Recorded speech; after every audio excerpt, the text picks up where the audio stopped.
नमस्कार, कैसे हैं आप सभी लोग? सब कुशल मंगल? ठीक है। तो जैसा कि आप लोग जानते होंगे कि हमने पुराने पिछले वीडियो में पार्ट 1 लाए थे कैलेंडर रीजनिंग का और आज पार्ट 2 पढ़ाने वाले हैं। तो कैलेंडर का रीजनिंग का जो चैप्टर है उसका पार्ट 2 जो आप लोगों के लिए बहुत ही महत्वपूर्ण है और इम्पोर्टेंट भी है। बस आप लोगों से एक ही विनम्र निवेदन है, यानी रिक्वेस्ट कर रहे हैं आप लोगों से कि जितना भी बताते चलें उसका आप लोग नोट्स बनाते हुए चलें और ध्यान से कहीं बैठ जाएं आराम से और इस चीज़ को विस्तार से ब्रीफली जो है पढ़ें, ताकि आप लोगों को कोई भी डाउट ना रहे। और मैं आप लोगों को बताया था शुरू में ही कि जब आप लोग पूरा वीडियो देख लेंगे, मुझे आशा है 100% श्योर आपको बता देना चाहता हूँ कि आपको कोई भी एग्ज़ाम में कोई डाउट नहीं होने वाला है, जब मेरा पूरा वीडियो कंप्लीट आप लोग देख लेंगे तो। और इसके बाद हम लोग और भी सब्जेक्ट पढ़ा जाएगा और धीरे-धीरे चीज़ों को हर चीज़ को देखते हुए चलते हैं हम लोग। ठीक है, तो जैसा कि हमने पार्ट 1 में बताया था आप लोगों को मंथ के कोड के बारे में, तो इसको हम लोग यहाँ लिख लेते हैं। जनवरी, फरवरी, मार्च, अप्रैल, मई, जून, जुलाई, अगस्त, सितंबर, अक्टूबर, नवंबर और दिसंबर। इसका मैंने आप लोगों को कोड भी बताया था। ये कोड है 144 144 025 036 और 146 जी, ठीक है ना। उसके बाद आप लोगों को ये मैंने बताया था कि जब ये तो नॉर्मल ईयर का कोड बताया था। पुराना वीडियो आप लोग उसको देखिए ताकि आप लोगों को डाउट रहे तो क्लियर रहे, क्योंकि फर्स्ट पार्ट अगर नहीं देखें तो सेकेंड पार्ट मुझे नहीं लगता समझ में आएगा। तो इसलिए फर्स्ट पार्ट देखें फिर ये वाला वीडियो देखें। अब उसके बाद ये नॉर्मल ईयर के लिए था। लीप ईयर के लिए मैंने कोड बताया था। एक लीप ईयर के बारे में भी समझाया हूँ, क्या होता है लीप ईयर, और लीप ईयर का कोड भी बताया था। यहाँ पे 0 होगा, यहाँ पे 3 होगा। उसी तरह से यहाँ पे हम आप लोगों को ये भी बताए हैं कि जो हमारा यहाँ पे वीक का कोड होगा, जैसे Sunday, Monday, Tuesday, Wednesday, Thursday, Friday और सैटरडे, इसका भी आप लोगों को कोड आप लोगों को बता चुके हैं। इसका होगा, संडे का हमारा रहेगा 1 2 3 4 5 6 और 0 जी। यहाँ तक आप लोग ध्यान से समझ चुके होंगे। अब जैसा कि पुराने पहले वीडियो में हमने बताया था कि जो नॉर्मल ईयर है जिसमें लीप ईयर नहीं है, उसका हमने कैसे सॉल्व करना है, कैसे डे को निकालना है, ये हम लोग चीज़ों को जान चुके हैं। तो आगे हम लोग ये बढ़ते हैं कि कैसे हम लोग लीप ईयर का जो आएगा उसको हम लोग कैसे निकालेंगे। जो ईयरली आएगा, लीप ईयर का आएगा, उसको कैसे निकालेंगे। तो आप लोगों को एक बताए थे फॉर्मूला टाइप का कि डे रिमाइंडर होना चाहिए हमारे पास, डे रिमाइंडर होना चाहिए, प्लस ईयर का रिमाइंडर होना चाहिए, year reminder, plus how many leap year का बताए थे, हाउ मेनी लीप ईयर, और प्लस मंथ के कोड के बारे में। अब यहां से हम लोग शुरू करेंगे। ये भी आप लोगों को बता चुके हैं कैसे निकलेगा, ये भी कैसे निकलेगा, ये कैसे निकलेगा, ये कैसे निकलेगा, ये सारी चीजें आप लोगों का हो चुका है। अब यहाँ से हम लोग को आगे बढ़ना है। तो एक इसमें मैं एग्जांपल देके बताना चाहता हूँ। जैसे मैं एक एग्जांपल कह रहा हूँ, इसको सॉल्व करना रहेगा। जैसा कि आप लोगों को बताए हैं कि 2 जनवरी 1908। अब यहाँ पे हमको क्या करना होगा, डे का रिमाइंडर निकालना होगा। तो डे का रिमाइंडर, ये हमारे पास डे है, 2 का रिमाइंडर 7 से डिवाइड करना होगा तो वही 2 ही रहेगा। 1908 है तो ईयर का रिमाइंडर करेंगे तो हमारे पास क्या हो जाएगा, 8 डिवाइड बाई 7। तो इसको बाद में करते हैं। फिर यहाँ पे अगर हाउ मेनी लीप ईयर देखा जाए तो 8 में कितने लीप ईयर होंगे, 8 में हमारे पास 1 लीप ईयर होगा, सॉरी 8 में हमारे पास 4 से डिवाइड करेंगे तो 2 लीप ईयर आएगा। प्लस मंथ कोड, मंथ का कोड क्या है, अब यही इसीलिए मैं आप लोगों को ये क्वेश्चन दिया हूँ। जनवरी है जनवरी का मंथ कोड 1 है, पर हमको लेना क्या पड़ेगा, 0 लेना पड़ेगा। ठीक है जी, ये समझ लीजिए इसको। अब यहाँ तक समझ में आ गया होगा आप लोगों को, तो इसके आगे बढ़ते हैं। फिर अब इसको सॉल्व करते हैं। 2 का 2 ही रहेगा। 8 में हम रिमाइंडर देखेंगे तो एक बार जाएगा और एक रिमाइंडर आएगा। 4 में हमारे कितने लीप ईयर बन रहे हैं, यानी 8 साल के अंदर कितना लीप ईयर हो रहा है। 4 साल का 1 लीप ईयर होता है, तो 8 साल के अंदर 2 लीप ईयर हो जाएगा, प्लस यहाँ पे 0। अब टोटल देखेंगे तो 2 2 4 1 5, और ये 5 को कौन सा दिन पड़ रहा है भाई, थर्सडे पड़ रहा है। तो आप लोग ये बता सकते हैं कि गुरुवार ये दिन था। 2 जनवरी 1908 को थर्सडे था,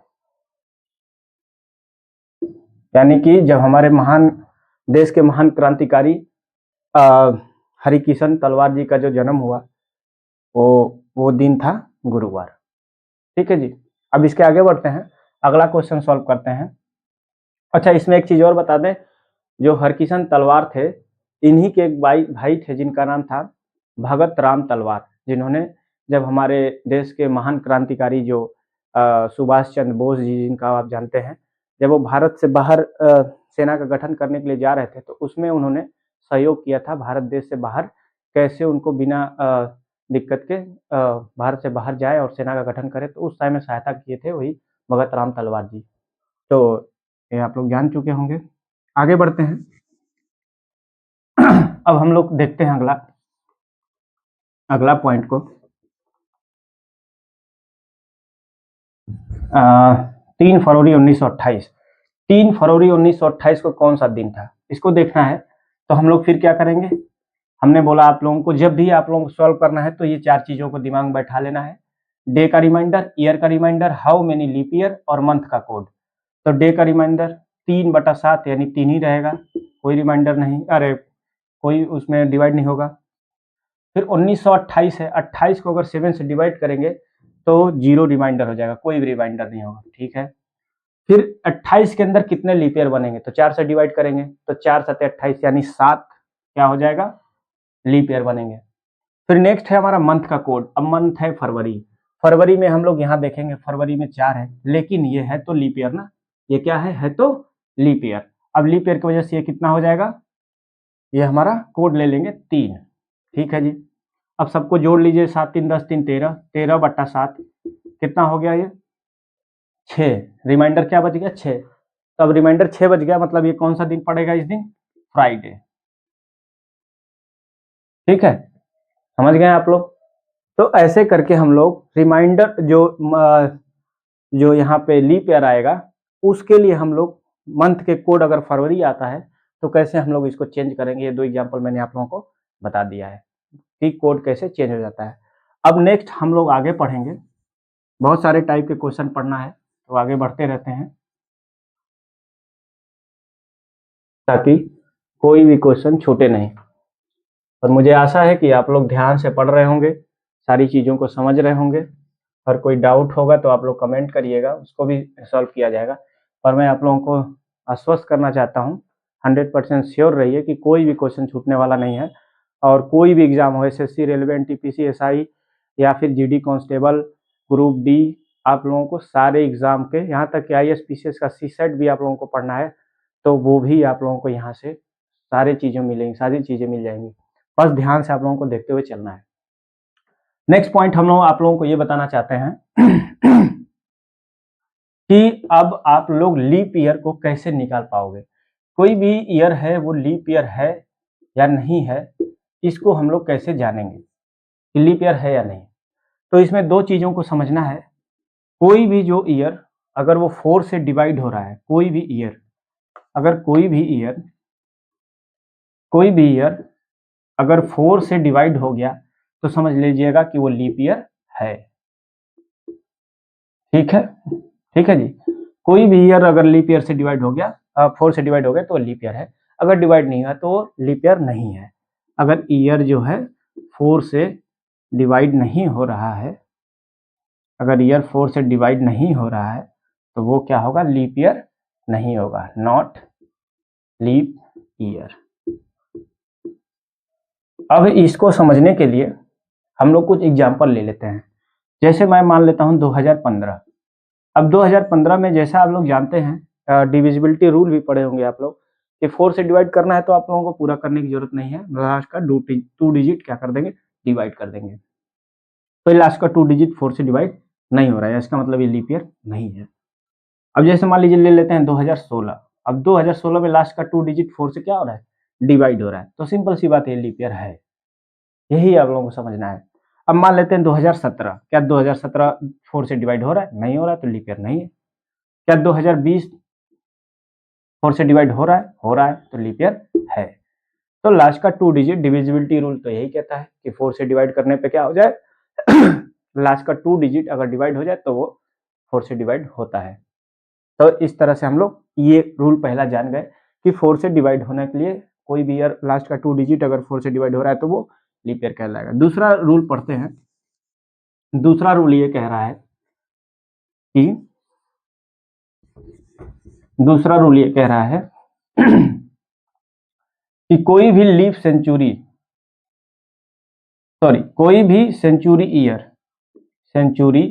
ईयर अगर 400 से डिवाइड हो रहा है, कोई भी सेंचुरी ईयर अगर 400 से डिवाइड हो रहा है तो लीप ईयर होगा, लीप सेंचुरी होगा, लीप सेंचुरी होगा। ठीक, अगर वो कोई सेंचुरी ईयर यानी सेंचुरी ईयर अगर वो 400 से डिवाइड नहीं हो रहा है तो वो लीप सेंचुरी नहीं होगा, या लीप ईयर में सेंचुरी ईयर नहीं है, लीप सेंचुरी नहीं होगा। कैसे, एग्जाम्पल में देखते हैं। जैसे मैं मान लेता हूं, आप लोगों को एग्जाम्पल दे दे रहा हूं 1600। क्या 1600 4 से डिवाइड हो रहा है 400 से? जी हो रहा है। 2 से 2 ये 0 0 कट गया, 4 से 4 कट गया, हो गया। तो यानी कि ये लीप ईयर, लीप सेंचुरी होगा। ठीक है जी। अगला चीज, जैसे हम ले लेते हैं 1700। क्या 1700 400 से डिवाइड हो रहा है? तो नहीं हो रहा है, क्योंकि 17 है या 4 है, ये ऑड है या इवन है, होगा। तो ये क्या होगा, लीप सेंचुरी नहीं होगा। यानी कि सेंचुरी ईयर, इसको हम लीप सेंचुरी नहीं कहेंगे, सेंचुरी ईयर कहेंगे। ये लीप सेंचुरी है, ठीक है, ये सेंचुरी ईयर नहीं है। ठीक है जी। तो यहाँ पे 400 से डिवाइड हो रहा है तो लीप सेंचुरी होगा, यहाँ पे 400 से डिवाइड नहीं हो रहा है तो लीप सेंचुरी ईयर नहीं होगा, यानी कि लीप सेंचुरी ईयर नहीं होगा। ये बात आप लोग समझ गए होंगे। तो 2 पॉइंट आप लोग समझ गए अच्छे से कि 400 से डिवाइड होने वाला होगा ये हमारा लीप सेंचुरी, और अगर 400 से डिवाइड नहीं हो रहा है तो नहीं होगा लीप सेंचुरी। ठीक है, लीप सेंचुरी ईयर। अब आगे हम लोग बढ़ते हैं,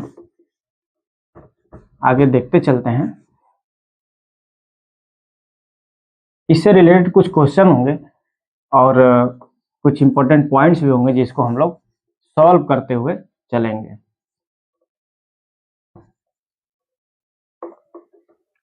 हर चीज को ध्यान से पढ़ते जाएं, सीखते जाएं, और कोई डाउट हो तो पूछते हुए चलें।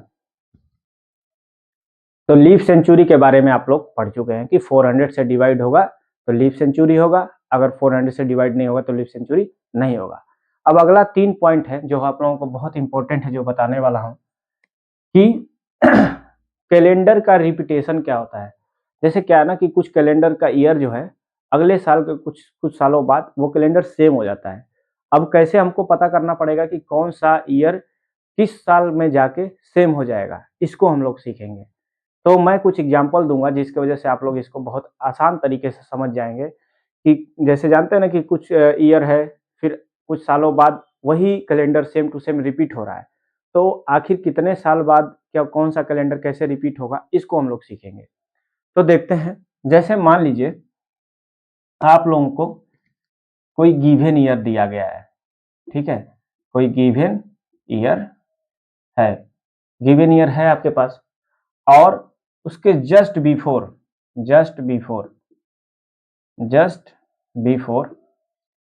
अगर इज अ लीप ईयर, ठीक है जी, अगर कोई गिवन ईयर है उसके जस्ट बिफोर अगर क्या है, इज एक लीप ईयर है, तो क्या होगा जी, calendar will repeat calendar will repeat in 6 year. Hindi वाले भी लिख लें।